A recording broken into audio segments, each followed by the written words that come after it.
Hello, welcome to Barely a Chef. I'm your host, Corey Myers. On this program, what we hope to do is show you fun, easy recipes that anyone can handle, even if they're new to the kitchen. What we're going to do today is one of my favorite recipes, pineapple sorbet. Now the fun thing about this recipe is that you can actually make it with a can of pineapple. All you need to do is put the entire can in the freezer. The best is to freeze it overnight, but if you just have a few hours, that's fine as well. Now when you go to pick out your pineapple, you can pick any cut you'd like. You can pick rounds, you can pick chunks, you can pick tidbits, you can pick the crushed kind.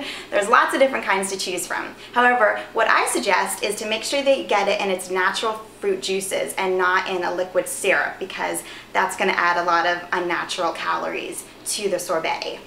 So once you have this, all you need to do is put it in the blender. Now what I suggest is taking it out about half an hour to an hour before you want to make your sorbet. That allows it to thaw just a little bit, so it's a little bit easier to get out of the can. So you want to just scoop that into the blender. And I made a little mess, so I'm going to clean that up really quick. Our next ingredient is very simple. All it is some ice cubes. I have about half a dozen of ice cubes here, and this just adds a little bit more of that icy consistency that we of course want for our sorbet dessert. So we just add that in there, and then our last ingredient is our sweetener. I like to use agave nectar because it's completely natural, it's organic, and it's very good for you in terms of sweeteners out there. There's nothing artificial in it. Actually, the nectar is the only ingredient in this.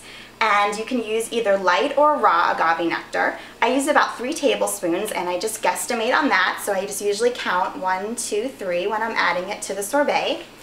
And voila, those are all the ingredients we need to make a great dessert. So once we have all of those, we just want to blend that for about 30 seconds or so until we get a really nice sorbet consistency. Okay, so now that our sorbet is all blended, we just need to put it in a serving dish. And I have one here already. This one has a couple of fruit garnishes just to add a little color. And then we just scoop that right into the dish. The great thing about this dessert is that if you don't finish it all in one night, you can just put it into a freezer-safe bowl and stick it right back in the freezer and use it the next evening for dessert as well. Just make sure to take it out about an hour to a half an hour before you're going to serve it, just to let it thaw out a little bit so you can actually scoop it out. So there we go. We have that all set in our serving dish. And this is a wonderful, refreshing, healthy dessert, especially for the summertime in this hot weather. So I hope that you will try the pineapple sorbet and your guests will really enjoy it. Thank you so much for joining this episode of Barely a Chef.